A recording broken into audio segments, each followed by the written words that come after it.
Dumating na nga itong hinihintay nating mini driving light ng Mofax. Matagal na nga ako naghahanap ng quality pero sulit na mini driving light. At ito nga sa Mofax ang umagaw ng attention ko. Kaya kung gusto mo rin to, click mo na ang yellow basket. Pero kung gusto mo munang i-check, panoorin mo ang video na to. Kaya tara, unbox na natin. So ito ang box niya, makikita dito ang mismong product at ang mga specification niya. At once binuksan natin, bang, ito siya. Nakasulat dito ang brand Mofax sa may balas niya. At nagulat talaga ako kasi ang laki niya sa presyong 600 pesos lang. Kung sa ibang brand ang ganito is nasa 1,000 plus na. Magkakaroon tayo ng comparison sa next video natin. Kung gusto mong mas maliit, meron din sila at mas murang dihamak. Full aluminum pala ang casing niya. At dahil sa shock resistant siya, grabe kahit ipambato mo to, hindi siya basta-bastang masisira. May kabigatan siya kaya alam mong solid ang pagkakagawa. Bukod sa bracket na naka-installed sa ilaw is meron pa siyang karugtong ditong bracket. Kasama na rin dito ang mga bolts and nuts na needed sa pag-i-install ng mini driving light at may Allen wrench na rin. Kinabit ko na nga ang isa pang bracket at ganito ang itsura niya. So bahala ka na lang kung paano mo i-install to. Again, may ballast siya para sa protection ng ating ilaw. May 3-pin connector din siya dito para madali lang natin siyang i-disconnect para sa gayon ay hindi tayo mahirapan sa pag-install and uninstall nitong ating mini driving light. At syempre, hindi matatapos ang video na ito hanggat hindi natin nasusubukan. Kaya tara, try natin. So ito pala ang kanyang dilaw. Bali, isa lang ang tinry natin dito. Rated pala nasa halos 20 watts ang kada isa nitong mini driving light. So kapag dalawa sila is 40 watts. So kayang-kaya na yan ang inyong mga battery. According sa kanila, umaabot ng 6,000 lumens combined itong mini driving light. Ito naman pala ang kanyang puting ilaw. So bahala ka na pala kung ano ang ilo-low or i-high mong ilaw dyan. Depende naman yan sa pagkakasetup mo. Para sa akin, goods na goods ang ilaw niya lalo na kung ipagsasabay mo ang dalawang mini driving light. Ito naman ang ilaw niya once na ipagsabay mo ang yellow at puti. Nga pala meron pala siyang fan para mabilis siyang lumamig. Try niyong pakinggan to so maririnig niyo siya.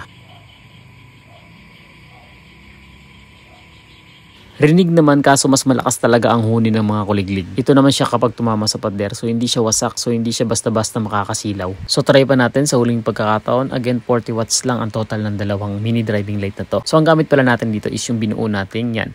LiPo4 battery. Medyo may katagalan din natin siyang ginamit pero hindi siya uminit so napakakapal kasi nitong aluminum na to. Plus yung kanyang fan kaya mabilis siyang lumamig. Again kung gusto mo rin nitong mini driving light ng Mofax so nasa yellow basket lang natin. Kaya check out mo na and visit mo na rin ng kanilang store kasi may mga product pa sila na baka interesado ka ring bilhin. Bye!